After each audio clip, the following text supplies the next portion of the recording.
ایک تو کے پی کے ایک بہت بڑے عالم حضرت مولانا شیخ ادریس صاحب، حضرت مولانا شیخ ادریس صاحب جو شیخ الحدیث بھی تھے، مجھے ان کے بارے میں پہلی مرتبہ اس وقت پتہ چلا جب میں جاپان کے ٹرپ پہ گیا تھا. تو جنہوں نے مجھے بلایا ارشاد بھائی ہیں، وہ پہلے شیخ ادریس صاحب کو بھی بلا چکے تھے. وہاں میں نے لوگوں سے ان کی بڑی تعریف سنی تو مجھے تجسس ہوا بھائی یہ کون ہیں کے پی کے عالم ہیں جن کے علم اور تقویٰ پہ لوگ اتنا ناز کرتے ہیں کے پی کے لوگ. پھر میرا پشاور جانا ہوا، گاؤں دیہاتوں میں جانا ہوا، وہاں بھی میں نے ان کے بارے میں سنا. پتہ چلا جامعۃ الرشید میں ہمارے کچھ ٹیچر ایسے ہیں جو ان کے شاگرد ہیں براہ راست حضرت مولانا ادریس صاحب کے رحمہ اللہ تعالی. ہمارے دل میں بھی عقیدت پیدا ہوئی. اطلاع ملی کہ جی ان کو شہید کر دیا گیا. شہادت سے پہلے 15-20 دن ان کے خلاف سوشل میڈیا پہ بہت ہی غلیظ قسم کا پروپیگنڈا کیا گیا. ان کا بیان میں نے سنا، بیان تو پشتو میں ہے لیکن وہ بہت آسان پشتو ہے، واضح ہے. اس میں انہوں نے بتایا کہ میں حق بیان کروں گا، پھر فوج کی تعریف کی، آرمی چیف کی تعریف کی. اس کے بعد پھر سوشل میڈیا پہ ان کے خلاف جو طوفان بدتمیزی مچایا گیا ہے ان کے خلاف، شرم کے سارے تقاضوں کو بالائے طاق رکھے. تو پہلے میں آپ سے چند اصولی باتیں کروں گا. جنہوں نے سوشل میڈیا، جو قاتل ہیں وہ تو دہشت گرد ہیں، وہ تو بعد میں آتا ہوں ان پر. میں پہلے جن لوگوں نے سوشل میڈیا پہ ان کو پریشان کیا، دیکھو اگر آپ کو آرمی چیف کی تعریف پسند نہیں ہے تو آپ بولو کہ ہم شیخ الحدیث کی اس رائے سے متفق نہیں ہیں، بس اتنا کافی ہے. نہ کسی کی عقیدت میں پاگل ہو جاؤ، کسی سیاستدان یا کسی چیف کی عقیدت میں نہ نفرت میں پاگل ہو جاؤ. ہماری قوم میں اعتدال ختم ہو گیا ہے. اگر آپ کو حضرت کی مخالفت کرنی تھی، جو سوشل میڈیا پہ جنہوں نے ان کے خلاف پروپیگنڈا کیا نا، 15 دن جو اسٹریس دی ان کو، جس عذاب میں ڈالا ہے ان کو، میں ان لوگوں سے مخاطب ہوں جس جہالت کا مظاہرہ کیا ہے. اگر آپ کو ان کے بیان سے اتفاق نہیں تھا، آپ کا خیال تھا آرمی چیف کی تعریف نہیں ہونی چاہیے تھی، زیادہ سے زیادہ آپ بھی یہ کلپ ریکارڈ کروا دیتے کہ حضرت سے ہمیں بہت عقیدت ہے، حضرت کے علم اور تقوی پر ہمیں بڑا ناز ہے، حضرت کی اس بات سے ہم اختلاف کرتے ہیں. یہ ٹھیک ہے، اس طرح سے ریئیکشن ریکارڈ کروانا اگر آپ کا خیال ہے کہ وہ غلطی پر تھے. لیکن جو طوفان بدتمیزی ان کے خلاف سوشل میڈیا پہ مچایا گیا ہے، پھیلایا گیا ہے، اس سے پتہ چلتا ہے کہ لوگ کسی سیاسی لیڈر کی عقیدت میں بھی اعتدال نہیں ہے اور مخالفت میں بھی اعتدال نہیں ہے. بھائی اگر آپ کو کسی سیاسی لیڈر سے محبت ہے، اس کے کسی کام کی بیس پہ، تو آپ کو علماء سے کیوں محبت نہیں ہے؟ کیا وہ انہوں نے زندگی میں کوئی کام نہیں کیے؟ صرف علم ہی، دین کا علم ایک ایسی بنیادی چیز ہے، اگر ذرہ برابر بھی ایمان ہونا تو انسان کو اہل علم سے محبت ہوگی. جو 1-1.5 ہفتہ 15 دن ان کو اذیت دی ہے نا، جو سوشل میڈیا پہ ہم بھی دیکھ رہے تھے، اتنا آگے جانے کی کوشش مت کرو. کسی سیاسی لیڈر کی محبت میں بھی پاگل مت ہو جاؤ اور نفرت میں بھی پاگل مت ہو جاؤ. آج کل لوگ نفرت کرتے ہیں، اس میں بھی پاگل ہو جاتے ہیں اور محبت میں بھی پاگل ہو جاتے ہیں. آپ تھوڑا سا سافٹ کارنر رکھو. ہمارے بھی بڑے جب کوئی بات کرتے ہیں تو بعض دفعہ ہمیں بھی اس سے تھوڑا سا اشکال ہوتا ہے. ہم عرض کر دیتے ہیں حضرت اس بات سے ہمیں کیا ہے، اختلاف ہے. مجمع میں بھی کہہ دیتے ہیں ہمیں ان سے، بھائی علماء کی اطاعت کی جائے گی اس علم میں جو اللہ نے ان کو دیا ہے. سیاست میں اگر وہ کوئی بات کرتے ہیں، آپ کو ان سی بات سے اختلاف ہے، تو اعتدال کے ساتھ آپ اس رائے کو بیان کر دو. میں نہیں کہہ رہا آپ ان کی بات کو 100% درست مانو، لیکن اس بات کا بھی امکان ہے کہ وہ صحیح بول رہے ہوں. ضروری نہیں کہ آپ کی رائے صحیح ہو. میں تو اس کو فرض کر رہا ہوں کہ غلط بھی اگر انہوں نے بولا بالفرض، تو آپ کو اگر ان سے اختلاف ہے کسی بھی، اور یہ آئندہ بھی ہو سکتا ہے. دیکھو آپ کے والد جب یہ جے یو آئی اور پی ٹی آئی کے پھڈے چل رہے تھے نا، عمران خان کی حکومت تھی، جے یو آئی والے بہت زیادہ عمران خان کے خلاف تھے، یہودی ایجنٹ، اور وہ لوگ ان کے خلاف وہ ڈیزل کی ایک رٹ لگائی بھی تھی. تو میں اس وقت بھی یہ بات کہتا تھا کہ کسی سیاسی لیڈر کی عقیدت میں بھی پاگل ہونے کی کوشش نہ کرو، نفرت میں بھی پاگل ہونے کی کوشش مت نہ کرو. ایک ہی گھر میں میاں بیوی میں طلاقیں ہوئی ہیں، بیوی پی ٹی آئی کی ہے اور شوہر جے یو آئی کا ہے، یا بیگم اس کو سپورٹ. دوستوں میں لڑائیاں ہوئی ہیں، چھوڑو. میں نے کہا یہ کل آپس میں مل کے بیٹھے ہوئے ہوں گے اپنے سیاسی مفاد میں. آج بیٹھے ہوئے کہ نہیں بیٹھے ہوئے؟ آج مولانا فضل الرحمان مانتے ہیں جی پی ٹی آئی سے دوستیاں بڑھانے کی کوشش کر رہے ہیں. میں نے اس وقت یہ بات کہی تھی، آپ رائے رکھو، پی ٹی آئی کے سپورٹر بھی بن سکتے ہو، جے یو آئی کے سپورٹر بھی بن سکتے ہو، جو آپ کو اچھا لگے آپ اس کو سپورٹ کرو، آپس میں نفرتیں پیدا مت کرو. اتنا آگے پوری دنیا میں ہوتا ہے، کچھ حکومت میں ہوتے ہیں، کچھ اپوزیشن میں ہوتے ہیں. جہاں بھی جمہوریت ہوگی یہ اختلافات لازمی ہوں گے، لیکن لمٹ کراس کرنے کی کوشش نہ کریں. ابھی لوگ پاگل ہو گئے ہیں، نفسیاتی ہوئے ہوئے ہیں، عقیدت میں بھی اندھے ہوئے ہوئے ہیں اور نفرت میں بھی اندھے ہوئے ہوئے ہیں. نہ دنیا میں کوئی اتنا نیک ہے جتنا آپ سمجھ رہے ہو، یہ ذہن میں رکھنا. کسی سیاسی لیڈر کو اگر آپ بہت زیادہ نیک سمجھ رہے ہو، تھوڑا سا کم کر لو. کچھ اپنی بھی غلطیاں ہوتی ہیں جس کی وجہ سے انسان سزائیں بھگتتا ہے. سارے مظلوم نہیں ہوتے، کچھ اپنی بھی کوتاہیاں ہوتی ہیں. اور جس سے آپ کو نفرت ہے اس سے تھوڑی سی نفرت کم کر لو. اتنا برا نہیں ہے جتنا آپ اس کو سمجھ رہے ہو؟ میں شروع سے یہ بیان دیتا آ رہا ہوں. ہمارے جامعۃ الرشید میں ایٹ اے ٹائم طلبہ میں JUI کے بھی تھے, PTI کے بھی تھے, مسلم لیگ کے بھی تھے. ان میں بھی جب کوئی زیادہ ایگریسو ہوتے تھے ہم یہ کہتے تھے بھائی تحمل پیدا کرو یار, ایک کلاس میں رہتے ہو آپ لوگ. جامعۃ الرشید نے اجازت دی تھی جو جس سیاسی تنظیم میں ہو, ہمیں سب کو اجازت ہے, جس کو چاہے ووٹ دینا, یہاں پڑھنے کے لیے آئے ہو, پڑھائی کو فوکس کرو یہاں پہ. تو یہ ہمیشہ سے سیاسی اختلافات ہوتے رہے. تو حضرت نے ایک بیان دے دیا آرمی چیف کی تعریف میں. اب جن کو فوج سے آج کل نفرت چل رہی ہے, کل فوج سے ان کو محبت بھی تھی کہ نہیں تھی. ایک صاحب نے مجھے کہا کہ اسی فوج نے بنگلہ دیش توڑا ہے, اسی فوج نے یہ کیا, اسی فوج نے یہ کیا. میں نے کہا توڑا ہوگا بنگلہ دیش بھی, سب کچھ کیا ہوگا, لیکن جب عمران خان کی حکومت تھی اس وقت آپ نے یہ الزام فوج پہ کیوں نہیں لگایا؟ وہ PTI کے تھے, مجھے ان سے اختلاف نہیں ہے, سپورٹر ہوں گے ٹھیک ہے, اچھی بات ہے, آپ جس کو چاہو سپورٹ کرو. لیکن میں نے کہا یہ جو الزامات آپ لگا رہے ہو کہ بنگلہ دیش فوج نے توڑا ہے, بلوچستان میں حالات خراب کرنے کی ذمہ دار فوج ہے, میں نے کہا جب عمران خان کی حکومت تھی اس وقت آپ نے یہ الزامات فوج پہ کیوں نہیں لگائے؟ اس وقت آپ کے پاس آپ کا مطالعہ کم تھا, اب آپ نے اسٹڈی کیا ہے, یا اس وقت فوج سے آپ کے مفادات تھے تو یہ ان میں سے کوئی جرم فوج نے نہیں کیا؟ جہاں فوج نے عمران خان کو ہٹایا تو آپ نے یہ سارے الزامات اب فوج پہ لگائے ہیں جا کے. یا تو آپ نے ریسرچ ابھی کی ہے تو پہلے کیوں نہیں کی ریسرچ؟ میں نہ فوج کی حمایت کر رہا ہوں نہ مخالفت کر رہا ہوں, میں تو یہ کہہ رہا ہوں کہ ہماری جو آج کل جو ہماری قوم کی جو اسٹیٹمنٹ ہے نا, اس کے پیچھے یا تو کسی کی محبت ہوتی ہے یا کسی کی نفرت ہوتی ہے, وہ ریسرچ نہیں ہوتی. جس نے ریسرچ کے بات کی ہے وہ کہے بات, لیکن میجورٹی کے بعد ریسرچ نہیں ہوتی. عقیدت میں اندھے یا نفرت میں اندھے, یہ چل رہا ہے مارکیٹ میں. تو یہ جو سیاسی لیڈر ہے نا, کل فوج کا ان کے ساتھ مفاد ہوا تو یہ ہیرو بنا دیں گے فوج کو, فوج ان کو ہیرو بنا دے گی, اور یہ کس کو ہیرو بنا دیں گے؟ فوج کو ہیرو بنا دیں گے. تو میں اور آپ کیوں لڑیں بھائی؟ میں اور آپ کیوں نفرتیں پیدا کریں؟ اور علماء کی مخالفت, علماء کے خلاف زبان درازیاں. میں نے بتایا نا اعتکاف میں میں نے ایک لفظ بول دیا تھا کہ مولانا فضل الرحمان کو ڈیزل مت بولو, یہ غلط ہے. بندہ اعتکاف توڑ کے چلا گیا. کیا کر رہے ہو بھائی؟ کس کا نقصان؟ میرا نقصان کر رہے ہو, اپنا نقصان کر رہے ہو. وہ PTI کے تھے, اس دور کی بات ہے جب یہ نفرتیں عروج پہ تھی, اعتکاف توڑ کے چلا گیا. میں تو اس مولوی کو مانتا ہی نہیں. تو یہی ہم نے عمران خان کی تعریف میں 2 لفظ بول دیے تھے. تو آپ دیکھ, جب عمران خان نے یونائٹڈ نیشن میں جا کے تقریر کی اور سپورٹ کیا کشمیر کو اور قادیانیوں کے خلاف کچھ قانون سازی کی کوشش کی, میں نے 2 لفظ بولے تھے. تو جو گالیاں ہمیں پڑی تھیں, جو ہمارے پرانے لسنر وہ انسبسکرائب کر کے بھاگ گئے. تو تمہارا ظرف جب اتنا چھوٹا ہے تو تم دنیا میں کسی سے بھی کچھ نہیں سیکھ سکتے. سمجھ میں آ رہی ہے بات؟ کسی سے کچھ نہیں سیکھ سکتے تم. بہت چھوٹا ظرف ہے یار, تھوڑا ظرف کیا کر لو, بڑا کر لو ظرف تھوڑا سا. آپ کہہ سکتے تھے مفتی صاحب کی رائے سے ہمیں اختلاف ہے, ہم باقی بیانات سنیں گے, سیاسی رائے نہیں مانتے, یہ کہہ دیتے, کوئی بڑا مسئلہ نہیں. اتنی نفرت کے یار 2 لفظ تم سے برداشت نہیں ہو رہے, نہ ان سے ہو رہے تھے نہ ان سے ہو رہے تھے. میرے بھائی اتنا لمٹ کو کراس کرنے کی کوشش نہ کرو. یہی حشر کیا اتنے بڑے بزرگ, نہ ان کی داڑھی کا خیال کیا. جو سوشل میڈیا پہ جنہوں نے ان کے خلاف پروپیگنڈا کیا, میں ان کی بات کر رہا ہوں. انہوں نے 2 لفظ بول دیا آرمی چیف کی تعریف میں, فوج کی تعریف میں, تو کیا ان کے خلاف پہلے سوشل میڈیا پہ زہریلا جو جاہلوں نے جو کچھ کیا ان کے ساتھ, پھر اس کے بعد جو دہشت گردوں نے ان کو شہید کیا ہے, وہ تو انف ہو گیا. اور یہ شہید کیوں کیا؟ ان کی شہادت سے ایک چیز سمجھو. اکثر لوگ جب کوئی فوج کی تعریف کرتا ہے نا, لوگ اس کو درباری سرکاری موت سے ڈرنے والا کہتے ہیں. میں نے 1-1.5 مہینے پہلے بیان دیا تھا, اس وقت جو فوج کی مخالفت کرے اس کی زندگی کو کسی سے خطرہ نہیں ہے. سوشل میڈیا پہ مخالفین بھرے ہوئے ہیں. اس وقت جو پاکستان کو سپورٹ کرے گا اور فوج کی حمایت, میں عاصم منیر کی یا آرمی چیف کی بات نہیں کر رہا, چیف ایک شخص ہے, اس سے آپ کو نفرت بھی ہو سکتی ہے, آپ کو محبت بھی ہو سکتی ہے.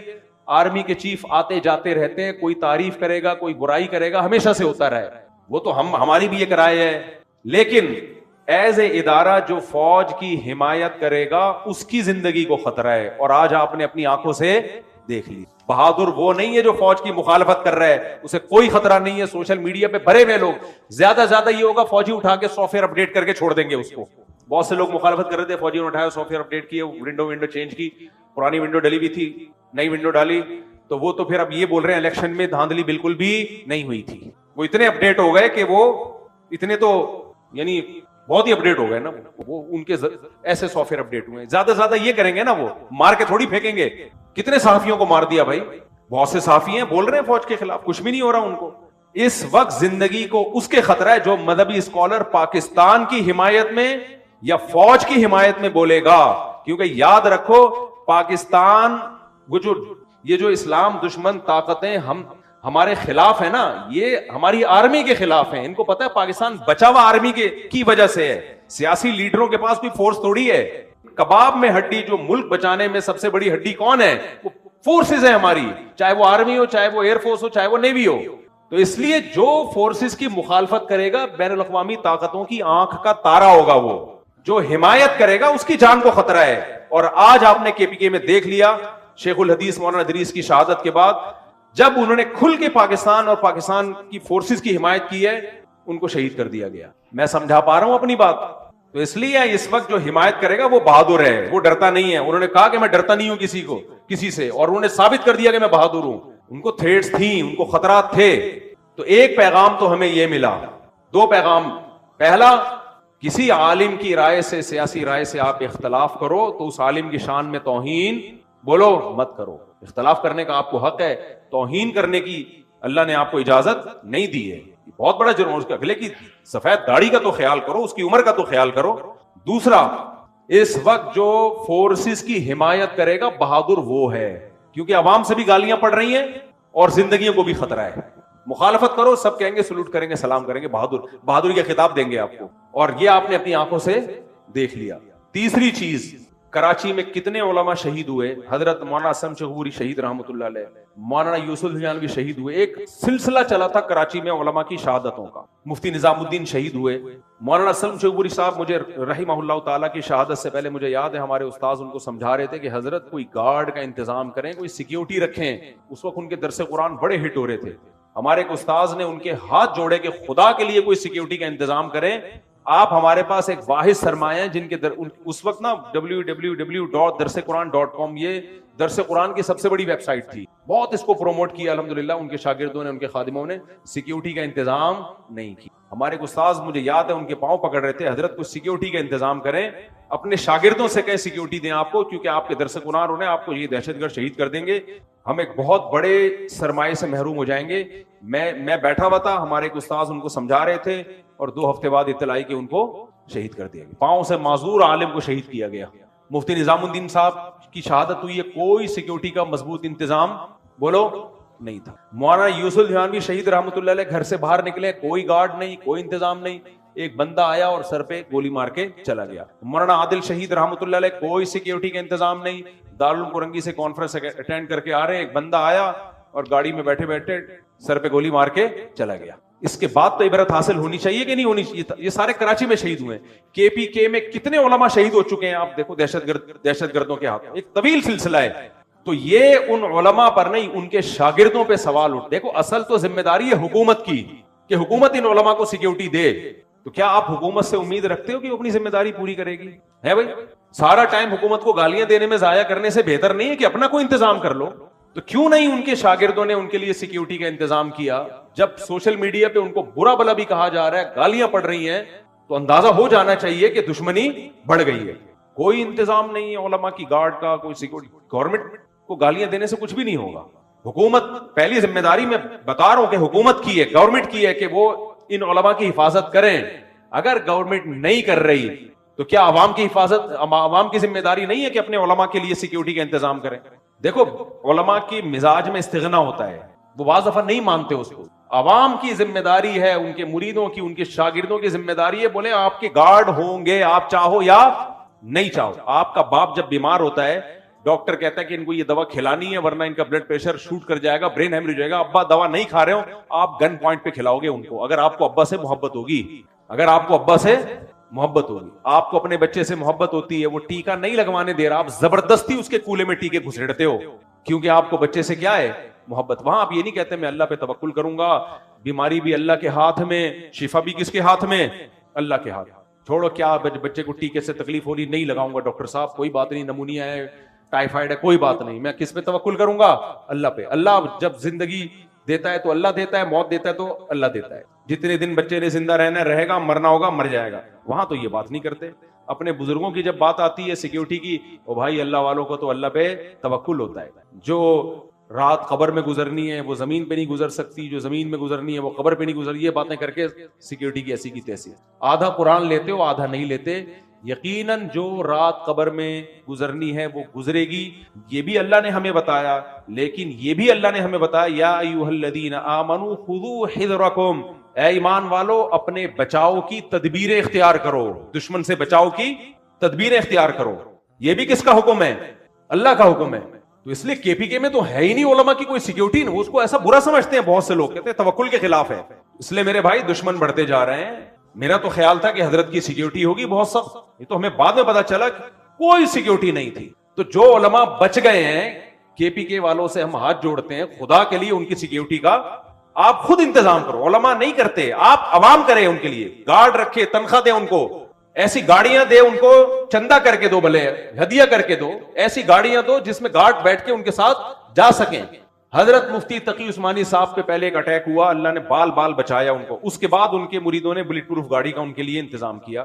حادثے کے بعد انتظام کر رہے ہو بھائی, انتظام حادثے سے پہلے ہونا چاہیے. تو اللہ نے بچا لیا, اللہ ان کو اور لمبی زندگی دی. اس کے بعد بلٹ پروف گاڑی کا انتظام ہوا ان کے. تو اس لیے چاہے پنجاب کے علماء ہوں, کے پی کے علماء ہوں, سندھ کے ہوں, بلوچستان کے ہوں, ان کو سیکیورٹی دینا پہلے تو حکومت کی ذمہ داری ہے. حکومت یہ ذمہ داری پوری نہیں کرتی تو حکومت پہ زندگیوں کو بھینٹ نہیں چڑھایا جائے گا. عوام کی ذمہ داری ہے, ان کے شاگردوں کی ذمہ داری ہے. بجائے اس کے کہ گارڈ دیں, الٹا اعتراض کر رہے ہوتے ہیں, یہ تو گارڈ لے کے گھومتے ہیں, ان کو تو اللہ پہ توکل ہی نہیں ہے. دیکھو موت آنی ہوگی, گارڈ کے ساتھ بھی آئے گی, لیکن ہم اسباب کے مکلف ہیں. ہمیں اللہ نے حکم دیا ہے. نبی صلی اللہ علیہ وسلم سے ایک صحابی نے آگے پوچھا, یا رسول اللہ میں اونٹ کے پاؤں میں رسی باندھوں حفاظت کے لیے یا اللہ پہ توکل کر کے چھوڑ دوں اس کو؟ نبی نے فرمایا شد عقالہ وتوکل علی اللہ, پہلے رسی باندھو اس کے بعد اللہ پہ توکل کرو. تو علماء کی حفاظت کے لیے پہلے گارڈ کا انتظام کریں, اس کے بعد اللہ پہ توکل کریں. تو ابھی کوئی انتظام نہیں ہے, تو اس لیے یہ بہت بڑا المیہ ہے, بہت بڑا سوال ہے. یہ انتظام ہونا چاہیے علماء کے لیے. اللہ تعالیٰ حضرت شیخ الحدیث مولانا ادریس رحمہ اللہ تعالیٰ کی شہادت اللہ قبول فرمائے. جانے والا تو چلا گیا اور ان کے تو اعمال بھی اچھے تھے, حلیہ بھی شریعت کے مطابق. کے پی کے میں میں جب کے پی کے گیا ان کے بارے میں معلومات لی, جب زندہ تھے وہ, تو جتنے علماء سے میں ملا سب ان کی تعریف کر رہے ہیں, کوئی بالواسطہ کوئی بلا واسطہ ان کا شاگرد. جیسے مفتی حسن جان تھے نا رحمہ اللہ تعالی, جتنے علماء سب کے سب ان کے شاگرد ہیں. یہ حضرت مفتی حسن جان کے داماد تھے حضرت مولانا ادریس, وہ بھی شہید ہوئے, یہ بھی شہید ہوئے. ان کی بھی حفاظت کو کوئی انتظام نہیں اور مولانا ادریس کی حفاظت کا بھی کوئی انتظام. تو یہ تو غلط بات ہے.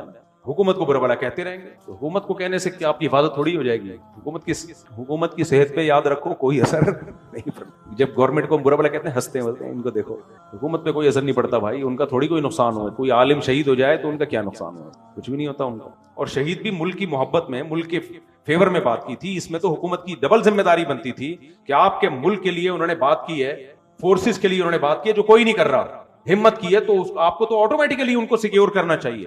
تو حکومت نہیں کر رہی, عوام بھی نہیں کر رہی, تو ہم تو پھر دونوں ہی برابر ہو گئے. بڑا دعویٰ قرآن کا ایسا زبردست دعویٰ کیا ہے نا. یہ جو دوسرے مذاہب ہیں نا جو کہتے ہیں کہ نہیں اسلام سب صحیح ہے, مسلمان بھی ٹھیک ہیں, عیسائی بھی ٹھیک ہیں, یہودی بھی ٹھیک ہیں, ہندو بھی ٹھیک ہے, سکھ بھی ٹھیک ہے, جو جس مذہب کو فالو کر رہا ہے کیا کر رہا ہے بولو صحیح ہے.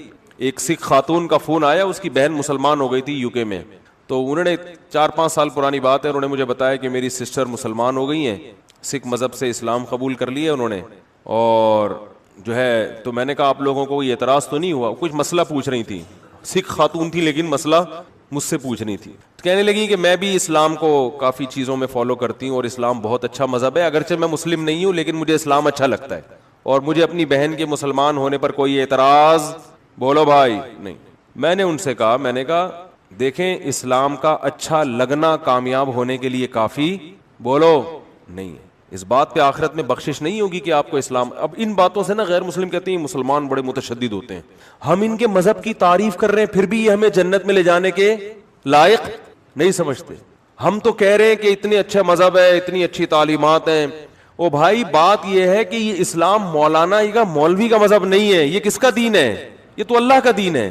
اللہ نے 2 ٹوک الفاظ میں بیان کر دیا ہے کہ اسلام کو اچھا سمجھنا کافی نہیں ہے, تمہیں اسلام میں مکمل داخل ہونا پڑے گا. جب اچھا ہے تو مانتے کیوں نہیں ہو, قبول کیوں نہیں کرتے ہو؟ وَمَن يَبْتَغِ غَيْرَ الْإِسْلَامِ دِينًا فَلَن يُقْبَلَ مِنْهُ. اللہ فرماتے ہیں اسلام کے علاوہ کسی اور مذہب کو اگر اختیار کرو گے تو بے شک اسلام کی تعریفیں کرتے رہو, اللہ فرماتے ہیں قبول نہیں ہوگا, آخرت میں خسارے والوں میں سے ہوگے. عملاً اسلام کو قبول کرنا پڑے گا, داخل ہونا پڑے گا اسلام میں. تو اتنا سخت اسلام نے موقف کیوں رکھا ہے؟ اصل میں سوال, میرے بیان میں سوال لمبا ہوتا ہے, جواب بعض دفعہ یہ نوٹ کیا ہوگا تھوڑا ہوتا ہے، اس لیے کہ سوال سمجھانا یہ مشکل کام ہوتا ہے، اور سمجھانا تو اتنا مشکل نہیں، اس کو کھوپڑی میں بٹھا دینا یہ تھوڑا زیادہ مشکل کام ہوتا ہے کہ بھئی کیوں اسلام نے بالکل بھی لچک نہیں رکھی. ہاں دنیا میں اسلام نے یہ لچک رکھی ہے کہ کسی کو زبردستی مسلمان نہیں کیا جا. اسلام ساری آخرت کی دھمکیاں دے رہا ہے، دنیا کی نہیں دے رہا کہ جو اسلام قبول نہیں کرے گا. ایسا نہیں ہے قرآن میں کہ جو اسلام قبول نہیں کرے گا اس کی گردن اڑا دیں گے ہم، ایسا نہیں ہے. جو اسلام قبول نہیں کرے گا اس سے مسلمان تجارت بند کر دیں گے، ایسا بھی بولو کچھ نہیں ہے. جو اسلام قبول نہیں کرتا اس سے اچھا سلوک کرنے کی تمہیں اجازت نہیں ہے، ایسا بھی قرآن میں کہیں نہیں ہے. نبی صلی اللہ علیہ وسلم نے یہودیوں کو ہدیے بھیجے ہیں، اور جو یہودی رشتہ دار تھے آپ صلی اللہ علیہ وسلم کی زوجہ سے، ان کو آپ نے ان سے صلہ رحمی کا حکم دیا کہ بھئی یہودی ہیں مگر رشتہ دار ہیں، بلڈ ریلیشن ہے. قرآن نے کہا والدین اگر کافر ہوں، پکے مشرک ہوں، تمہیں زبردستی شرک پر مجبور کرتے ہوں، پھر بھی دنیا میں تم نے ان سے اچھا سلوک کرنا ہے. غیر مسلم بھی ہوں چونکہ والدین ہیں، پیرنٹس ہیں، احسان ہے، سلوک اچھا کرنا ہے ان سے. بات آ رہی ہے سمجھ میں کہ نہیں آ رہی ہے؟ لیکن آخرت کے بارے میں قرآن نے صاف کہہ دیا کہ آخرت میں ان کا کوئی حصہ نہیں ہے. یہاں تک بتا دیا اعمالهم کرماد اشتدت به الريح في يوم عاصف، فرمایا ان کے اچھے اعمال کی مثال راکھ کے اس ڈھیر کی طرح ہے. ہوا کا ایک جھونکا پورے ڈھیر کو سیکنڈوں میں اڑا کے ختم کر دیتا ہے. جب ہم کاغذ یا لکڑی جلاتے ہیں، جلا جلا کے وہ کیا بن جاتی ہے؟ راکھ. بہت ہلکی ہوتی ہے، وہ پھونک مارو اڑ جائے گی. اب کہیں راکھ کا ڈھیر لگا ہوا ہے، دیکھنے میں تو بہت بڑا ہے لیکن پھونک مارنے کی دیر ہے. تو اللہ فرماتے ہیں جو اسلام کو فالو، اس کو مائک کو کیا ہو گیا دوبارہ، جو اسلام کو فالو نہیں کرتے ان کے عمل دیکھنے میں بہت اچھے. تبھی تو لوگ پتہ ہے کیوں کہتے ہیں، لوگ کہتے ہیں اتنے اچھے اعمال تو کر رہے ہیں، اتنے ٹرسٹ بنا دیے انہوں نے، اتنی تھینک یو. ایکچولی اس طرح کی باتیں ہوتی ہیں نا. ہمارے یہاں بات گالی سے شروع ہوگی، درمیان میں پیار سے گالی، آخرت میں پھر غصے میں گالی. جو ماحول چل رہا ہے ادھر تھینک یو سے بات شروع ہو رہی ہے اور تھینک یو پہ ختم. ہمارے ہاں اونٹنی کا دودھ سر پہ کھڑے ہو کے بھی آپ کو خالص نہیں مل رہا. مجھے تو اونٹنی پہ شبہ ہو گیا تھا کہ یہ زیبرا تو نہیں ہے کہیں، اس کو کلر کر کے اونٹنی بنایا. وہ اتنے کرپشن ہے. اسلام کے علاوہ اسلام کسی اور کو ماننے کے لیے تیار نہیں ہے، اور کہہ رہے ان کے اعمال کی مثال ہے راکھ کا ڈھیر. کیوں اتنا بڑا دعویٰ کر رہا ہے؟ سوال میں سارا ٹائم لگ گیا. بھائی اصل میں بڑا دعویٰ جب کیا جاتا ہے جب اس کی دلیل اتنی مضبوط ہو کہ اس دلیل میں 2 اور 2 4 کی طرح جواب آتا ہو اس کا. ورنہ اتنے بڑے بڑے دعوے کر کے انسان انجینئر کی طرح کیا ہو جاتا ہے؟ پھنس جاتا ہے. بات آ رہی ہے سمجھ میں؟ ورنہ کیا ہو جاتا ہے؟ انسان کنی کترانے لگتا ہے. تو اسلام نے جو اتنا بڑا دعویٰ کیا نا، اس دعوے کے برحق ہونے کی اسلام کے پاس بولو دلیل ہے. وہ دلیل کیا ہے؟ کہ اسلام کہتا ہے کہ جو لا، جو قوانین اللہ نے بتائے ہیں جن کو فالو کیے بغیر نجات ممکن نہیں ہے، ان قوانین کی ٹکر میں دوسرا کوئی قانون لے کر آؤ، تم کوئی ضابطۂ حیات لے کر آؤ جو اس کے مقابلے میں ٹھہر سکے. کسی کے پاس بولو ہے ہی نہیں، کسی بھی معاملے میں نہیں ہے. تو میں نے جو آیت پڑھی تھی نا اس میں 2 چیزوں کو صرف فوکس کیا تھا. دیکھیں عبادت دنیا کے ہر مذہب میں ہوتی ہے اور کسی کو کسی کی عبادت پہ کوئی اعتراض نہیں ہوتا. ہندو مندر میں جاتے ہیں، مسلمانوں کا اعتراض ہوتا ہے؟ بولو نا. مسلمان مسجد میں آتے ہیں، ہندوؤں کو اعتراض ہوتا ہے، امریکہ کو اعتراض ہوتا ہے، جاپان کو کوئی اعتراض ہے. بلکہ جو ان میں اچھے پڑھے لکھے لوگ ہیں وہ اور اپریشیٹ کرتے ہیں، چلو یار اچھا ہے، ہم نہیں اپنے مذہب کو فالو کر رہے، تم تو کم از کم کر رہے ہو. اسلام کی جو لڑائی ہے نا اصل میں وہ 2 چیزوں میں ہے اس وقت پوری دنیا سے. 2 چیزوں میں لڑائی ہے. کتنی چیزوں میں؟ جس میں اسلام اور دنیا کے دیگر تمام مذاہب اور تمام قومیں آ کے ایک میدان میں آمنے سامنے کھڑی ہو گئی ہیں. 2 چیزوں میں. جن چیزوں کا آخرت سے تعلق ہے اس میں کوئی آپ سے لڑنے کے لیے تیار نہیں ہے. وہ کہتے ہیں بھائی جس کا آخرت پہ یقین ہوگا تو کر لے، نہیں ہے تو نہیں کرے. لیکن 2 چیزیں ایسی ہیں جن 2 چیزوں کا تعلق آخرت سے نہیں ہے بلکہ اس کا رزلٹ فوراً دنیا میں نظر آتا ہے. ایک اسلام میں جو حیا، پردہ، مرد اور عورت کا اختلاط، اس کی اسلام اجازت نہیں دیتا. یہ پوری دنیا اس میں اسلام کے مقابلے میں آ کے کھڑی ہو گئی ہے. دوسرا اسلام کا جو معیشت کا نظام ہے، سمجھ میں آ رہی ہے بات؟ کیپٹلزم ایک الگ سسٹم ہے, سرمایہ دارہ نظام ایک الگ سسٹم. اسلام نے جو معیشت کے جو اصول بیان کیے ہیں نا, معیشت کے اصول, کہ پیسہ ڈیوائڈ جو پبلک میں ہوگا کن اصولوں کی بیس پہ ہوگا, یہ ایک ایسا نظام ہے جو دنیا کی آنکھوں میں آنکھیں ڈال کے بات کر رہا ہے. بہت مشکل ہے, وقت پورا ہو گیا تو اب اور مشکل ہو گیا بات سمجھانا, تو میں پھر سمجھاؤں گا انشاءاللہ 2 منٹ میں اپنی بات مکمل کر کے, پھر میں یا تو جمعے کے بعد تھوڑی دیر بیٹھے ہیں ورنہ پھر اگلے ہفتے. 2 چیزیں ایسی ہیں جس میں اسلام اس وقت پوری دنیا کی آنکھوں میں آنکھیں ڈال کے بولو نا بات کر رہا ہے, اور پوری دنیا کو اسلام ان 2 چیزوں کی وجہ سے ہی کھٹک رہا ہے. باقی کسی چیز میں ان کو نہ کوئی داڑھی پہ اعتراض ہے میرے بھائی, سمجھ رہے ہو, ان کو نہ نماز پہ اعتراض ہے. وہ کوئی دفتر میں آپ کو نماز سے وقتی طور پہ منع کر دے کہ اس کا کاروبار کا نقصان, اور وہ تو ایک نجی معاملہ ہے نا. جو بڑی سطح پہ 2 چیزیں ہیں جس میں اسلام کیا کر رہا ہے, دنیا کی تہذیبوں سے ٹکرا رہا ہے. نمبر 1, اسلام سودی نظام کو کسی قیمت پہ برداشت نہیں کرتا, جبکہ دنیا کے جن کے ہاتھ میں دنیا کی تقدیریں ہیں, دنیا کی لگام ہے, ان میں 99.9% لوگ سود خور ہیں. ساری دولت بینکوں کے ذریعے کس کے پاس جا رہی ہے, چند مخصوص ہاتھوں میں جا رہی ہے کہ نہیں جا رہی ہے, جن کا اپنا ایک دھیلا بھی خرچ نہیں ہوا. یعنی یہ پیسے کی غیر منصفانہ تقسیم ہے, یہ نیچرل تقسیم. بولو, دیکھو پہلے کیا ہوتا تھا, یہ بہت کروڑ پتی ہے, کیوں ہے, اس کے باپ دادا سے چلا آ رہا ہے پیسہ, دادا نے محنت کی تو پھر بیٹے کو ایک سطح تک پہنچایا, پھر بیٹے نے آگے مزید, تو جدی پشتی سائیکل چلا رہا تھا, ایک دم کیا ہو گیا. مجھے ایک بات بتاؤ, جو بڑے بڑے اسٹور وجود میں آ رہے ہیں, بن رہے ہیں, اور بڑے بڑے جو پروجیکٹ چل رہے ہیں ہاؤسنگ اسکیموں کے, ان میں بہت سے ایسے ہیں جن کے پاس پان کھانے کے پیسے نہیں ہوتے. غیر شرعی طریقے سے انہوں نے لوگوں سے پیسہ کلیکٹ کیا, فائلیں بکنا شروع ہو رہی ہیں, پیچھے پلاٹ بولو نا نہیں ہے. اسلام اس کی اجازت دیتا ہے؟ ابھی فائل آپ کے پاس آئی ہے 20,000 کی, پیچھے کوئی پلاٹ نہیں ہے, 30 میں بیچ دی, یہ خالص سود ہے. کیونکہ اسلام کہہ رہے یہ فائل نہیں بک رہی, یہ 20,000 کے بدلے میں 30,000 بک رہے ہیں. بہت مشکل ہے, بہت مشکل. دنیا میں یہ لیگل ہے, اسلام میں کیا ہے, اللیگل. یہ تو میں نے ایک مثال دی ہے, ابھی بہت ساری مثالیں دوں گا میں, جو بیان کب ختم ہوئی ہے دیکھ رہے ہیں بہت غصے سے, ابھی بس ختم کر رہا ہوں. یہ ایک ایگزامپل دی ہے, ایسے بہت ساری آگے تو اس پہ بیان کروں گا, بہت کچھ سامنے آئے گا انشاءاللہ. اور میں ابھی بزنس پہ, تجارت پہ ایک ورکشاپ بھی کرانے والا ہوں مسجد میں ہی. تاجروں کو بلاؤں گا, تاجروں کو بتاؤں گا انسان کے بچے بن جاؤ معذرت کے ساتھ, چھوڑ دو یہ حرام کاریاں, اور شریعت کے مطابق تجارت کرو گے نا, اس میں تمہیں برکت زیادہ ملے گی. کیونکہ حرام طریقے سے جب پیسہ آتا ہے نا, تو جیسے آتا ہے غائب بھی ویسے ہی ہوتا ہے, یہ نیچرل تھوڑی ہے. تو خیر برکت ختم ہوتی ہے.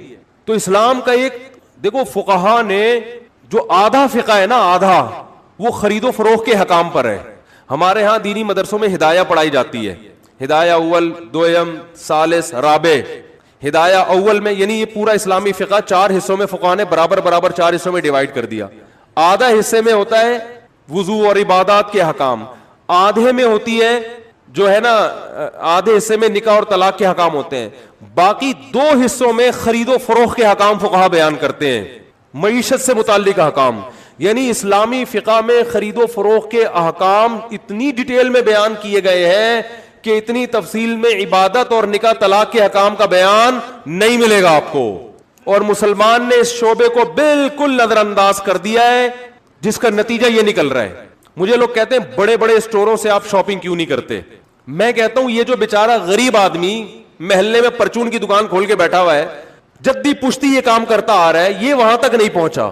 اور زیادہ تر بڑے بڑے, سب کی بات نہیں کر رہا, زیادہ تر بڑے بڑے اسٹور, ان کی آپ ماضی اٹھا کے دیں گے, پان کھانے کے پیسے نہیں تھے, بینکوں سے سود پہ قرضہ لیا, اربوں روپے کا قرضہ لے کے اربوں روپے چھاپنا شروع کر دیے. نہیں آ رہی بات. دیکھو میں ایسے مالداروں کو جانتا ہوں, وہ کیا تھا, کچھ بھی نہیں تھا, انہوں نے اسکریپ کا کام شروع کیا, کچرا اٹھانا شروع کیا. ٹھیک ہے نا, یہ محنت ہو رہی ہے. کچرا اٹھانا شروع کیا, کچرا اٹھا کے بیچنا شروع کیا. اس کچرے پہ محنت کرتے کرتے ان کو تانبے کا, پیتل کا, گولڈ کا, سلور کا فرق اپنی ایبلٹی کی بیس پہ پتا چلنا شروع ہو گیا. حالانکہ انہوں نے اسکول میں ایک دن بھی نہیں پڑھا, ان کو گولڈ کی ڈیفینیشن نہیں پتا, فارمولا نہیں پتا کیا ہے. پھر وہ محنت کرتے کرتے کرتے 15-20 سالوں میں جا کے اسکریپ کا اور کروڑوں روپے کا ان کا بزنس ہے. یہ نیچرل ہے. یہ کیا ہے میرے بھائی, بولو, یہ نیچرل ہے. آگے ان کے مرنے کے بعد ان کے بچوں کے پاس آنا, یہ بھی کیا ہے, نیچرل. باپ کی محنت کا فائدہ کون اٹھا رہا ہے, بیٹا. لیکن یہ آدمی اگر یہ نہ کرتا, یہ بینک کے پاس جاتا کہ مجھے 1 کروڑ روپے چاہیے, کنٹینر آیا ہوا ہے, اس کو خرید کے آگے مارکیٹ میں بیچنا ہے میں نے, ٹھیک ہے بینک نہیں دیتا, غریب آدمی کو نہیں دیتا, لیکن یہ اکاؤنٹ شو کر دیتا اپنے ماموں کا, اپنے چاچو کا, کسی کا بھی, اس کا بھی کچھ کمیشن باندھ دیتا, یار تمہارا اکاؤنٹ تمہارا نام استعمال ہوگا لیکن ہے یہ میرا, ہوتا ہے نا یہ. تو یہ میرا خیال ہے 1 ہفتے میں جتنا پیسہ آج اس کے پاس ہے 1 ہفتے میں آ جاتا ہے کہ نہیں آ جاتا؟ بولتے کیوں نہیں آ جاتا. اور ایک دفعہ جب بینک کو اعتماد ہوتا ہے کہ یہ قرضہ اس نے لوٹا دیا ہے, اب اس کی لاٹری, پھر یہ ملک کا صدر بنتا. ہمارے ہاں اکثر جو بنے ہیں نا وہ اسی پروسیس سے, بولو نا, گزر کے بنے. سب نہیں, یہ سب میں نہیں اس لیے کہتا کسی کا فون آ جائے آپ نے مجھے چور کہا تو آپ کے علاوہ بھائی میں نے سب کو تھوڑی کہا ہے, کچھ لوگ میں نے مستثنا رکھے ہیں. وہ ہیں کون مجھے خود بھی سمجھ میں نہیں آ رہا, لیکن وہ کسی وقت تنہائی میں بیٹھ کے 3-4 گھنٹے غور کریں گے, شاید کوئی 2-3 نام اللہ تعالیٰ ذہن میں ڈال دے. فی الحال تو نہیں آ رہے لیکن کیا ضرورت ہے. دوسری چیز ہے بے حیائی. بے حیائی آپ کے فیملی سسٹم کو کیا کرتی ہے؟ تباہ. جب بیوی اور سالی پردہ, بیوی بھی ویسے ہی بیٹھے گی جیسے سالیاں بیٹھتی ہیں آپ کے سامنے, تو مزہ تو بہت آئے گا, لیکن آہستہ آہستہ آپ کا خاندانی نظام کیا ہو جائے گا؟ بولو, برباد. جو کہ ہو رہا ہے مکس گیدرنگ شادیوں میں. اسلام اس کو نہیں مانتا. ٹیلی ویژن میں اینکرز آ کے بیٹھ رہی ہیں, فری ہو رہی ہیں آدمیوں سے, مردوں سے, ہا ہا ہو ہی. اب تو دینی پروگرام بھی وہی پیش کر رہی ہیں. کچھ دن پہلے ہو سکتا ہے یہاں کوئی ملک کی مشہور ایکٹریسز بیٹھی ہوئی ہوں جو فلموں میں بہت زبردست اپنی پرفارمنس دکھایا کرتی تھی. آج جی ان محترمہ کا بیان ہے جو اسلام کے بارے میں زبردست. پھر لوگ کہتے ہیں اسلام پر کسی کا قبضہ نہیں ہے. بھائی ٹھیک ہے قبضہ نہیں ہے, اسلام کی بات کوئی بھی کر سکتا ہے, لیکن کچھ لباس تو کم از کم, اسکارف تو لے لے نا, کم از کم اسکارف تو لے لے بھائی. اسلام کی بات پر مجھے تو زیادہ اچھا لگتا ہے, بلکہ لبرل عورتیں جب اسلام کی بات کر رہی ہوتی ہیں مجھے اچھا اس لیے لگتا ہے کہ چلو یار کچھ تو اسلام کے بارے میں ان کے منہ سے نکلا نا, خوشی ہوتی ہے. لیکن آپ کی ڈریسنگ ایسی ہو کہ لوگ کہیں یار یہ اسلام میں جو ڈریس کا سسٹم ہے نا یہ ایسا ہی ہے. بچیوں کے لباس دیکھو آپ, اگر آپ شلوار قمیص بچیوں کے لیے خریدنے جاؤ, دوپٹہ خریدنے جاؤ 10-11 سال کی بچی کے لیے, آپ کو مارکیٹ میں نہیں ملے گا. لباس گیا, ختم, برباد ہو گیا. اور ان 2 چیزوں پہ محنت ہو رہی ہے دبا کے. ایک معاشی نظام اسلامی نہیں آنا چاہیے, اس پہ غیر محنت کر رہے ہیں. دوسرا حیا کو پروموٹ نہیں ہونا چاہیے, سمجھ رہے ہو. اور یہ جو میرے خلاف بہت سارے کلپ آئے ہیں نا, ابھی بہت سارے آ رہے ہیں, الٹے 4-4 سال کی بچیوں سے شادی کی ترغیب دے رہا ہے. سب کو پتا ہے کوئی دنیا میں پاگل کسی کو ممبر پہ بیٹھ کے 4 سال کی بچی سے شادی کی ترغیب نہیں دے سکتا. یہ اتنے گھننے نہیں ہیں, یہ اس لیے کر رہے ہیں کہ اس سے پہلے میں نے 3 بیوہ عورتوں سے نکاح کی ترغیب دی ہے. وہ ٹھڑک 3 بیوہ عورتوں سے نکاح کی جو ہے نا, اس کے خلاف کی جو ٹھڑک ہے وہ نکالی انہوں نے اس مذاق پہ ہے, سمجھ رہے ہو. کوئی صحافی جو حیا کی بات کرے گا اس کو یہ پنپنے نہیں دیں گے. کوئی صحافی جو سود کے خلاف بات کرے گا اس کو یہ پنپنے نہیں دیں گے, کیونکہ یہ 2 چیزیں حقیقت میں عورت کو, ایک چیز عورت کو تحفظ دیتی ہے پردہ, اس سے عورت کے حقوق کا تحفظ ہوتا ہے, عورت محفوظ ہو جاتی ہے. کیونکہ مرد کے لیے عورت تک پہنچنے کا نکاح کے علاوہ کوئی راستہ باقی نہیں رہتا. اور نکاح کا مطلب کیا ہے؟ اپنے آپ کو ساری زندگی کی مرد نے ٹینشن میں ڈال دیا. تو مرد ٹینشن اٹھا کے عورت کو حاصل کرتا ہے. جب بے پردگی والا ماحول ہوگا تو عورت ایک ایسا انسٹرومنٹ بن جائے گی انٹرٹینمنٹ کا سستا ترین اور مزیدار ترین. بات آ رہی ہے سمجھ میں؟ سب سے مزیدار اور سب سے زیادہ سستا. تو وہ ویلیو کیا ہو جائے گی عورت کی؟ ختم, جو کہ ہو گئی ہے. تو یہ ایسا جس میں عورت کا, اس ایک سسٹم میں عورت کے حق کا تحفظ ہے جس میں اسلام حیا کو پروموٹ کر رہا ہے, اس میں عورت کا کیا ہے؟ تحفظ ہے. مرد کے لیے عورت سے دل بہلانا آسان نہیں رہے گا. دوسرے میں کیا ہے؟ غریبوں کا تحفظ ہے, اور اس میں رکاوٹ جو معاشی نظام ہے اس میں غریبوں کا تحفظ ہے. اس میں مالدار آپ کی راہ میں روڑے اٹکائے گا. بات آ رہی ہے؟ تو اس لیے میرے بھائی حکومتی سطح پہ بھی ان 2 چیزوں کے خلاف آواز اٹھانی چاہیے. اپنی صلاحیتوں کو دائیں بائیں چیزوں میں ضائع مت کرو. یہ قانون پاس ہو جائے, یہ قانون پاس ہو جائے, یہ ہو جائے. اور بھائی جان سب سے پہلے یہ پاس کرواؤ کہ کو ایجوکیشن سسٹم کو ختم کیا جائے. اسکولوں میں لڑکیوں کا ڈریس پراپر ہونا چاہیے. فیمیل کو میل نہیں پڑھائے گا, میل کو فیمیل نہیں پڑھائیں گی. خواتین کے ہاسپٹل الگ ہونے چاہیے, مردوں کے الگ ہونے چاہیے. یہ کیا مذاق ہے کہ ڈیلیوری کیس ہے اور میل ڈاکٹر آ کے وہ کیس, میل ڈاکٹر کے پاس کیوں جا رہا ہے وہ کیس؟ عورت کے بچہ پیدا ہو رہا ہے, آدمی کا کام کیا ہے وہاں کھڑے ہو کر, وہ کیوں کھڑا ہوا ہے وہاں پہ؟ سب ختم. تو یہ 2 چیزوں کو میرے بھائی اپنے گھروں میں بھی نافذ کرو, سمجھ رہے ہیں؟ پھر بات کروں گا، بہت اہم ٹاپک ہے، اگلے ہفتے اسی کو لے کے چلیں۔ پاکستان نے انتہائی شاندار سفارتکاری کے ذریعے بہت بڑی جنگ کو دھکیلا ہے۔ سعودی عرب سے دفاعی معاہدہ، ساتھ میں ایران جو کہ پڑوسی اور مخالف سمت میں امریکہ اور اسرائیل، اس پورے معاملے کو جس طرح پاکستان نے نبھایا ہے اور امن کی کوشش کی ہے، اس سے ہماری قوم کا وقار، عزت اور پذیرائی بڑھ گئی ہے۔ بے شک بے شک بے شک سعودی عرب نے پاکستان کے ساتھ دوستی کا ثبوت دیا اور پاکستان کے لیے مشکلات پیدا نہیں کی۔ ایران کی جرت اور کامیاب مزاحمت بھی قابل رشک رہی۔ بے شک ایران نے نر کا بچہ بن کے دکھایا ہے، ایران نے بہادری دکھائی ہے، یہ ماننا پڑے گا، ایران نے بہادری دکھائی ہے، قربانیاں دی ہیں، پوری قیادت ان کی امریکہ نے اڑا دی اور پھر بھی وہ ڈٹے ہوئے، تو ماننا پڑے گا۔ باقی پھر ایران نے گڑبڑ کی ہے کہ وہ تھوڑا تھوڑا اپنی سعودی عرب سے بھی ٹھڑک نکالی ہے، یہ غلط کیا ایران نے۔ ابھی مفتی عبدالرحیم صاحب کا بیان آیا ہے نا کہ صدام حسین نے 13 حملے کیے تھے اسرائیل پر اور 53 کر دیے سعودی عرب پہ، تو بھائی تم یہ کیا کر رہے ہو؟ پھر اس کا نتیجہ کیا نکلا؟ سعودی عرب نے اپنی مدد کے لیے پھر امریکہ کو بلایا اور پھر وہ امریکہ یہیں آ کے اعتکاف میں بیٹھ گیا، وہ 10 دن کا اعتکاف ہوتا ہے، پوری زندگی کے اعتکاف میں بیٹھ گیا۔ تو اب سعودی عرب نے صحیح کیا غلط کیا، لیکن اس میں مجبور کس نے کیا؟ صدام حسین نے مجبور کیا۔ بھائی آپ کو کیا ضرورت ہے، آپ نے کویت پہ قبضہ کر لیا، پھر آگے سعودی عرب پہ بھی۔ تو مسئلہ یہ ہوتا ہے کہ بعض لوگ اسرائیل کا نام استعمال کر کے وہ دوسروں سے دشمنی بھی نکالتے ہیں۔ تو ایران نے اسرائیل کے خلاف جب تک چل رہا تھا ساری دنیا مان رہی تھی زندہ باد بھائی، لیکن اس نے اسرائیل کی آڑ میں سعودی عرب کو بھی کوٹنا شروع کر دیا، اور دلیل یہ دی ہے کہ اڈے ہیں وہاں پہ، بھائی ان اڈوں سے آپ پہ اٹیک نہیں ہو رہا، ان اڈوں سے آپ پہ اٹیک نہیں ہو رہا۔ تو سعودی عرب جانے، وہ امریکہ جانے، اور وہ آج سے تھوڑی ہو، تو بہت پہلے سے ہیں۔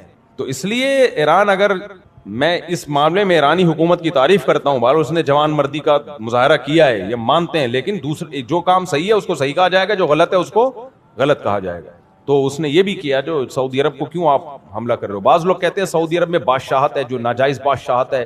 دیکھو باتیں کرنے پر گورنمنٹ کی طرف سے کوئی پابندی نہیں ہے۔ جب سعودی عرب کا پاکستان آرمی کے ساتھ اتحاد ہوا تھا نا، آرمی نہیں فورسز کے ساتھ، اس میں ایئر فورس بھی ہے، ہماری سب سے جاندار شاندار تو ایئر فورس ہے، تو ہمارے پائلٹ ہیں ہمیشہ سے مشہور ہیں۔ تو تبھی مجھے بچپن سے پائلٹ بننے کا شوق تھا، اس لیے میری 2-3 تصویریں بچپن کی پائلٹ والے ڈریس میں ہیں، بس وہ تصویریں ہی ہیں، وہ بھی پتہ نہیں کہاں چلی گئیں۔ تو اب بھی پائلٹ سے کم نہیں ہے بھائی، اب بھی جہاز اڑا رہے ہیں، اور کہ جہاز ہی تو اڑا رہے ہیں بیٹھ کے یہاں۔ خیر، اعز مقام فی الدنا سرج صابحین وخیر جلیس فی الزمان کتاب۔ جب JF-17 کے پائلٹوں کو دیکھتا ہوں نا میں جہاز اڑاتے ہوئے، تو مجھے متنبی کا شعر یاد آتا ہے، موضوع سے ہٹ جاتا ہوں، کیا کریں۔ اعز مقام فی الدنا سرج صابحین، پہلے زمانے میں شاعروں کے کیا تخیل ہوا کرتے تھے یار، اب لڑکوں کو دیکھو یار، کوئی لڑکا پن رہا ہی نہیں ہے، لیڈیز بنتے جا رہے ہیں، فیشل کروا رہے ہیں، اور پتہ نہیں کمر کھول کے کیا کر رہے ہو یار تم۔ متنبی پڑھ لیتے، متنبی کہتا ہے مرد کے لیے سب سے عزت دار جو جگہ ہے نا، جہاں بیٹھ کے مرد کیا لگتا ہے، مرد کا بچہ لگتا ہے، وہ ہے تیرتے ہوئے گھوڑے کی پشت۔ رہنے دو یار، ایسے ہی ٹھیک، لیول سے اوپر کی باتیں ہو جاتی ہیں تو تھوڑا سا معاملہ خراب ہو جاتا ہے۔ دوڑتے ہوئے گھوڑے کی نہیں، سرجو سابحن، سباحت تیراکی کو بولتے ہیں، تیرتے ہوئے گھوڑے کی پشت۔ اس زمانے میں JF-17 نہیں تھا، رافیل بھی نہیں تھا، تو اب بھی رافیل تھا، وہ بھی رافیل کیا تھا نا، وہ تو تھوڑے دن پہلے کی بات ہے کہ ہوا کرتا تھا، اب وہ بھی تھا بن گیا۔ تو وہ دیکھو کیسے میمز بنی تھی کباڑ میں، رافیل لے لو بھائی۔ پاکستانی قوم میمز بنانے پر آئے، بڑا مزہ آتا ہے یار۔ ابھی پیٹرول مہنگا ہوا نا، تو ایک آدمی نے بائک کو رکھ کے جنازہ پڑھا ہے اس کا میم میں۔ تو اعز مقام فی الدنا سرج صابحین، دنیا میں سب سے زیادہ مرد کے لیے جو عزت دار جگہ ہے، جس پہ مرد کیا لگتا ہے، مرد کا بچہ لگتا ہے، وہ ہے تیز تیرتے ہوئے گھوڑے کی پشت۔ اگر متنبی آج موجود ہوتا تو وہ JF-17 کے پائلٹ کے بارے میں یہ بات کہتا، جب وہ رافیل کے تعاقب میں نکلا۔ جہاز میں تو بھائی آدمی اپنے سسرال بھی جا رہا ہوتا ہے بیٹھ کے، کیا خیال ہے، وہ سین نہیں آئے گا اس میں، وہ ایسا نہیں لگے گا کہ مرد کا بچہ ہے۔ سسرال جب آدمی جا رہا ہو تو کیسا لگتا ہے، وہ آپ سب کو پتہ ہے کیسا لگتا ہے، آدمی نہیں لگ رہا ہوتا، بہرحال وہ جو بھی لگ رہا ہوتا ہے۔ تو اگر وہ دیکھ لیتا نا ہمارے زمانے کے طیارے اور پائلٹوں کو دیکھ لیتا، ہمارے جو فضائی شاہینوں کو دیکھ لیتا، تو پھر متنبی یہ شعر گھوڑے پہ نہ کہتا، کس پہ کہتا، ہمارے پائلٹوں کے بارے میں کہتا، تو ہماری ایئر فورسز کے بارے میں کہتا۔ اور آگے متنبی نے بڑی پیاری بات کی ہے، وَخَيْرُ جَلِيسٍ فِي الزَّمَانِ کِتَابُ. آج کے لونڈے لپاڑوں کو کہا ہے کہ لونڈے لپاڑے نا فخر کرتے ہیں، ابے میری بغل میں ایک حسینہ بیٹھی ہوئی ہے، میں جس سے ڈیٹ مارتا ہوں یہ دیکھ کتنی خوبصورت، اس کے ساتھ میں قائد اعظم کے مزار پہ بیٹھتا ہوں. اللہ معاف فرمائے، قائد اعظم نے بھی معاف نہیں کرنا بیٹا، ایسے چپیڑے لگیں گے نا قائد اعظم کی طرف سے قیامت کے دن، بولیں گے کم بختو تم لوگ میرے مزار کو ڈیٹنگ پوائنٹ بنایا ہوا ہے. بغیرتی کی بھی کوئی انتہا ہوتی ہے یار، کہیں اور گندے نالے میں جا کے بیٹھ جاؤ، برساتی نالے میں بیٹھ جاؤ جا کے یار. تو آج نوجوان فخر کرتا ہے کیسی ہم نشیں ہیں میری بغل میں اور میرے ساتھ حسینہ. نہ مرد کے فخر کرنے کی یہ چیز نہیں ہے. متنبی گمراہ آدمی تھا لیکن باتیں خاندانی کر گیا. کہتا ہے خیر جلیس فی الزمان کتاب، سب سے بہتر ہم نشین کتاب ہے. کتاب یعنی مرد کے دو کنڈیشن میں آدمی بہت اچھا لگتا ہے. ایک جب اس کے ہاتھ میں کتاب ہو اور مطالعہ کر رہا ہو، ادیب لگتا ہے دیکھنے میں، لگتا ہے کہ نالجیبل آدمی ہے، نالج امپروو کرنے کا اس کو شوق ہے. اور دوسرا جب JF-17 کی پشت پہ بیٹھا ہوا جہاز اڑا رہا ہو یا تیز رفتار گھوڑے کی پشت پہ بیٹھا ہوا. آج اس کا آلٹرنیٹ کیا ہے ہمارے پاس؟ کتاب کا آلٹرنیٹ ہے ٹک ٹاک پہ لڑکیوں کا ناچ، لڑکیوں کے ڈانس. وہ آپ کی ہم نشین ہے ٹک ٹاک، ایک ریل، دوسری ریل، تیسری ریل، پھر وہ بس ناچ اور ڈانس اور یہی چھچور بنا دیکھتے رہتے ہیں لوگ. تو متنبی نے ایک اور بڑی پیاری بات کی. متنبی پتہ ہے گمراہ آدمی تھا لیکن پھر بھی کچھ باتیں بڑی خاندانی کر کے گیا. یہ گزرا ہے آج سے 1000 سال سے بھی زیادہ ہو گیا اس کو. متنبی کو تقریباً 1100 سال پرانا شاعر ہے. متنبی کہتا ہے کہ ایک دفعہ شراب خانے میں گیا، اس کے دوستوں نے انوائٹ کیا کبھی آؤ ہمارے ساتھ بھی بیٹھو. تو جب شراب خانے میں گھسا ہے تو اس کے دوست پینے پلانے میں لگے ہوئے تھے، تو دوستوں نے اس کو بھی شراب پیش کی کہ کائنڈلی 2 گھونٹ آپ بھی. تو اس نے شراب تو نہیں پی لیکن اپنے دوستوں کی دل شکنی بھی نہیں کی. دوستوں کی تعریف اس نے ان الفاظ میں کی، لِأَحِبَّتِي أَن يَمْلَؤُوا بِالصَّافِيَاتِ الْأَكْوَبَا وَعَلَيْهِمِ أَن يَبْذُلُوا وَعَلَيَّ أَلَّا أَشْرَبَا. کہہ رہے دوستی کا تقاضا یہی ہے میرے محبوبوں کے لیے کہ مجھے پلانے کی کوشش کریں. ان کی دوستی کا یہ تقاضا ہے کہ وہ مجھے پلائیں.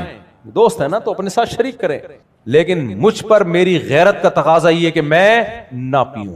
اب سوال پیدا ہوتا ہے کہ متنبی کیا تمہیں نشے کا شوق نہیں ہے؟ نشہ تو ہر آدمی کو ہوتا ہے. تو اگلے شعر میں اس کا جواب دیتا ہے کہ بھائی مجھے بھی نشہ ہے، میں اتنا نیک نہیں ہوں کہ مجھے نشے کا شوق ہی نہیں ہے. کہتے ہیں نشے تو شرابیوں میں بیٹھتا ہوں تو نشے کا شوق ہوگا کہ نہیں ہوگا؟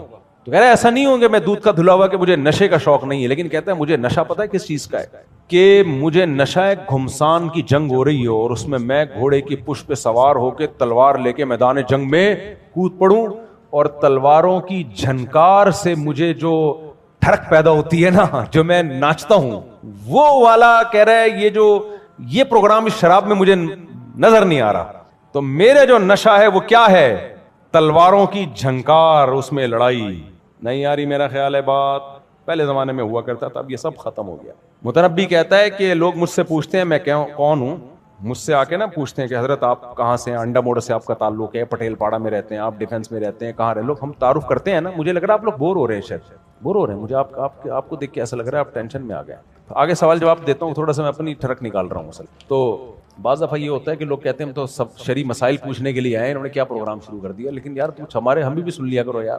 تو متنبی پتہ ہے کیا کہتا ہے کہ لوگ مجھ سے پوچھتے ہیں کہ حضرت آپ ہیں کون، آپ کے بارے میں ہمیں کہاں سے معلومات ملیں گی؟ تو متنبی کہتا ہے میرے بارے میں معلومات لینی ہے تو مجھے تلوار جانتی ہے، گھوڑا جانتا ہے اور کتاب جانتی ہے. اس کے علاوہ میرا کسی سے سلام دعا بولو، کسی سے سلام دعا نہیں. تلوار کے بارے میں مجھ سے آپ معلومات لے سکتے ہیں. تلوار بتائے گی بھائی اس کے ہاتھ میں آ جاؤ تو بس خیر نہیں ہے، کھوپڑیاں کٹنا شروع ہو جاتی ہیں. گھوڑا بتائے گا، گھوڑے سے پوچھو گے یار متنبی کے بارے میں رپورٹ پیش کرو، کہہ رہا رپورٹ پیش کرنے کی ضرورت نہیں ہے، میری لگام جب متنبی کے ہاتھ میں ہوتی ہے اس کا اسٹائل بدل جاتا ہے. اور کتاب بتائے گی، کتاب کہے گی بھائی اتنا اچھا دوست ہے، جب ایک دفعہ ہاتھ میں مجھے پکڑتا ہے تو صفحے الٹتا ہی چلا جاتا ہے. تو یہ پرانے زمانے کے شاعروں کے تخیل تھے. اب ڈیٹوں کے علاوہ کوئی تخیل بولو بچا نہیں. نوجوانوں کے مسائل کیا ہیں؟ میرے سے جو آ کے پوچھتے ہیں نا حضرت مل نہیں رہی، ابا نہیں مان رہے، ماموں نہیں مان رہے، فلانے نہیں مان رہے، خود نہیں مان رہی، بس یہی چل رہا ہے. احتلام بہت ہو رہا ہے، کوئی دوا بتا دیں. جب سارا دن یہی سوچتا رہے گا تو پھر یہی ہوگا نا، نائٹ فال ہی ہوگا، وہ سارا خواب میں آگے نکلے گا. ٹرک الٹ گیا، یہ الٹ گیا، فلانا الٹ گیا. یہ چل رہے ہیں آج کل کے نوجوانوں کے تخیل. بھائی وہ اقبال نے کہا تھا نا کہ تو شاہی ہے بسیرا کر پہاڑوں کی چٹانوں پر. اقبال دنیا میں آ گئے نا دوبارہ, وہ بولے کہ تو پتہ نہیں کہاں بسیرا کر رہا ہے یار. تو چھوڑو ابھی زیادہ آگے نہیں جاتا میں.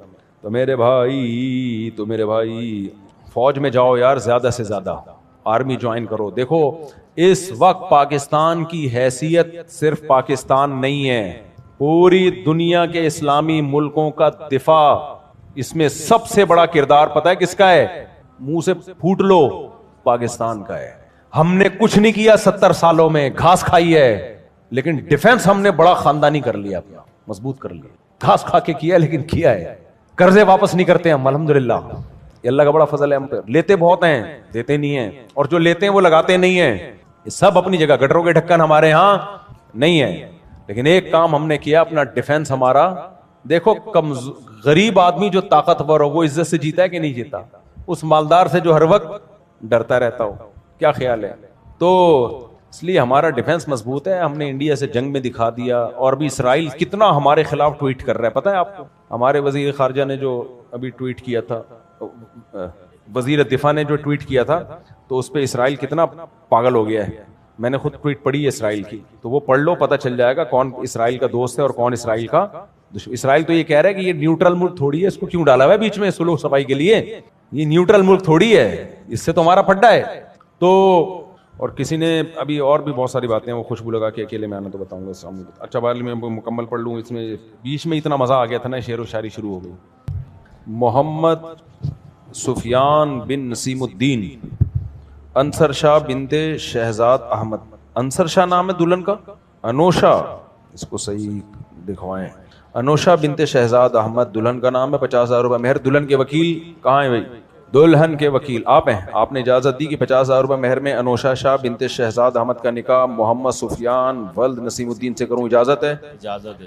الحمدللہ نحمده ونستعینه ونستغفره ونؤمن به ونتوکل علیہ ونعوذ باللہ من شرور انفسنا ومن سیئات اعمالنا من يهده الله فلا مضل له ومن يضلله فلا هادي له ونشهد ان لا اله الا الله وحده لا شريك له ونشهد ان سيدنا وحبيبنا وشفيعنا وسندنا محمدا عبده ورسوله صلى الله تعالى عليه وعلى آله وأصحابه وبارك وسلم تسليما كثيرا كثيرا.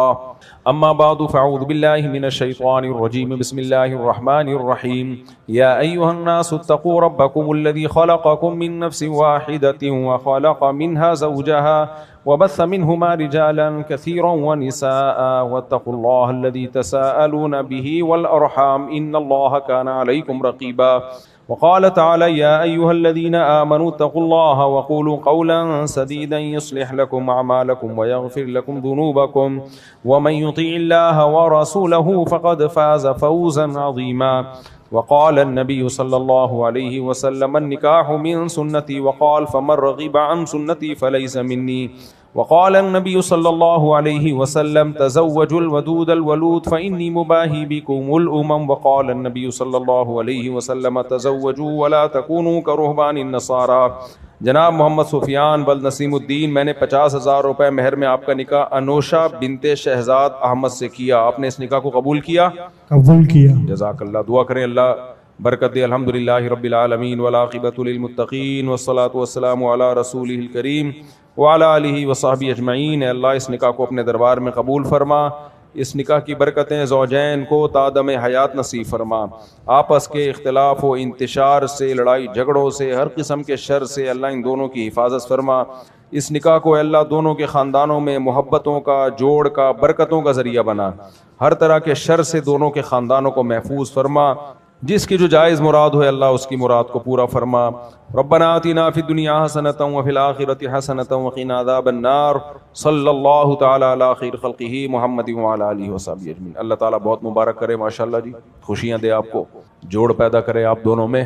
جزاک اللہ. لائے بھی سوال دے دیں بھائی. یہ جو بیان کا میں تھوڑا سا لگا دوں, میں نے بیان میں یہ بات لے کے چل رہا تھا نا, نبی صلی اللہ علیہ وسلم نے فرقے بتائے, نام بھی بتایا.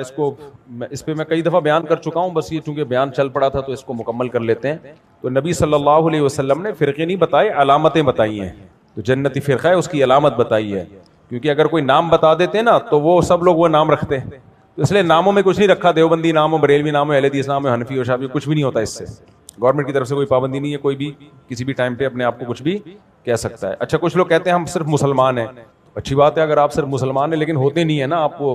آپ اس طریقے کو فالو نہیں کر رہے ہوتے جو اللہ اس کے رسول کا بتائے ہوا طریقہ ہے. تو اللہ اس کے نبی صلی اللہ علیہ وسلم نے فرمایا 73 فرقوں میں ایک جنتی ہوگا. صحابہ نے پوچھا کون ہوگا؟ آپ نے فرمایا ما انا علیہ و اصحابی، جو میرے اور صحابہ کے طریقے پر ہو. تو قرآن کی وہ تشریح جو نبی سے نہ ہو اور نبی کی وہ تشریح جو صحابہ سے نہ ہو. تو صحابہ کو انکلیوڈ کرنا پڑے گا، اس میں ایڈ کرنا پڑے گا، اس کے بعد مذہب سمجھ میں آئے گا. صحابہ کو ہٹا کے آپ اپنے طریقے سے کچھ اگر سمجھنے کی کوشش کرتے ہیں وہ آپ کی فہم غلط ہوگی. تو اس لیے ہم قرآن کو مانتے ہیں، حدیث کو مانتے ہیں اور صحابہ کو مانتے ہیں. اور چاروں اماموں کا یہی اصول ہے، قرآن، حدیث اور صحابہ. پھر یہاں سے کوئی مسئلہ نہیں ملتا، پھر وہ اپنی رائے کا اختلاف کرتے ہیں، یا دلائل دونوں طرف ہوتے ہیں تو پھر ایک دلیل کو ترجیح دیتے ہیں، دوسری دلیل کو ترجیح دیتے ہیں، لیکن بیس یہی ہے.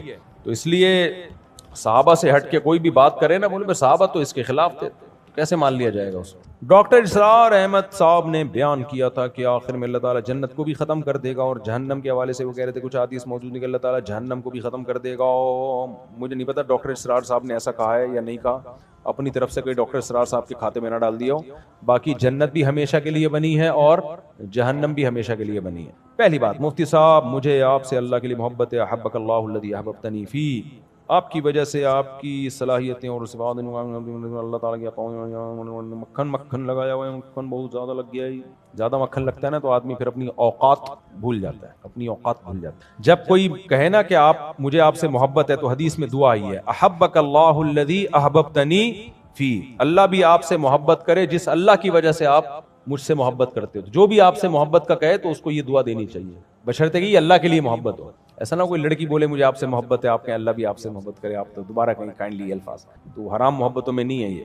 مفتی صاحب اللہ کے فضل سے میرا تعلق تبلیغی جماعت سے ہے اور میں بیعت ہونے کے لیے حضرت مولانا عبداللہ احبت صاحب حالہ سندھ کا انتخاب کیا ہے. حضرت مولانا عبداللہ صاحب کیسے آدمی ہیں آپ کی نظر میں؟ مجھے نہیں پتا بھائی، میں ان کو نہیں جانتا. اگر کسی بزرگ کے مجاز ہیں، اجازت یافتہ ہیں، ان کی صحبت میں کچھ وقت رہ کے گزاریں، اگر فائدہ ہو رہا ہے تو پھر بیعت ہو جانا چاہیے. میری زوجہ میرے پاس نہیں آ رہی ہے، آپ چلے جائیں. زوجہ کسی کی بھی نہیں آتی، خود چل کے جانا پڑتا. پچھلے 1 سال سے میں 1 سال پہلے اسلام آباد میں پوسٹنگ ہوئی تھی کراچی سے. پورے 1 سال میں نے اپنے 6 سے 7 افراد بھیجے صلح کے لیے اور خود بھی گیا. ہر بار یہی کہتے ہیں کہ 2-3 دن میں بتائیں گے، لیکن ٹائم ضائع کرتے رہے، یعنی صلح ناکام ہو رہی. میری ایک بیٹی ہے جس سے وہ اپنی مرضی سے بات کرواتی ہے. میرا اب صبر ختم ہو رہا ہے، میں ان کو ایک طلاق بھیج دوں کیونکہ مجھے لگتا ہے وہ میرے ساتھ گھر نہیں بسانا چاہتی. طلاق دیں گے تو بالکل ہی بچی کو لے کے شارٹ ہو جائے گی. آج کل ہماری عدالتوں نے خواتین پہ جو ظلم ہو رہا ہے اس کو روکنے کا تو کوئی انتظام نہیں ہے. طلاقیں دینے میں دڑا دھڑ، اور طلاق کے بعد عدالت مکمل ساتھ کس کا دیتی ہے؟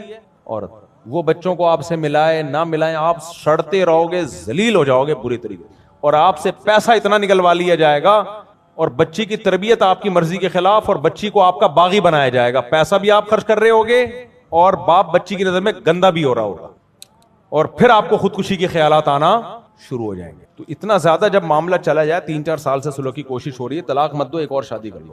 ٹھیک ہے، بچے دبا کے پیدا کرو تاکہ یہ اللہ کا نہ کرے، اللہ کرے یہ بھی مل جائے آپ کو، لیکن نہ ملے تو آلٹرنیٹ تو ہونا. ورنہ آدمی دوسرے بچے ہوتے ہیں نا تو پھر ذرا دل بہل جاتا ہے، ورنہ پھر وہی یاد آئے گی اور ڈپریشن میں جاتا ہے انسان. اولاد سے بڑھ کر تو بھائی کوئی نعمت نہیں ہے. تو اللہ ان خواتین کو، ساری خواتین ایسی نہیں ہوتی لیکن جو اس طرح کرتی ہیں، عذاب ہے جہنم کا اپنے لیے خریدنی ہے. بچے کو باپ سے دور بھی کر رہی ہو، بچے کو باپ کا باغی بھی بنا رہی ہو، اور مردی سے ملنے دے رہی ہو. بھائی یہ کیا بات ہوئی؟ تو وہ جب چاہے گا ملے، اس کی بھی اولاد ہے، ماں بھی جب چاہے ملے، باپ بھی جب چاہے ملے. قرآن کے الفاظ ہیں لا تضار والدۃ بولدھا ولا مولود لہ بولدہ. اتنے صاف الفاظ ہیں. بچے کی وجہ سے نہ باپ کو نقصان پہنچاؤ نہ ماں کو نقصان پہنچاؤ. جو باپ ایسا کرے وہ بھی ظالم ہے، جو ماں ایسا کرے وہ بھی ظالم ہے.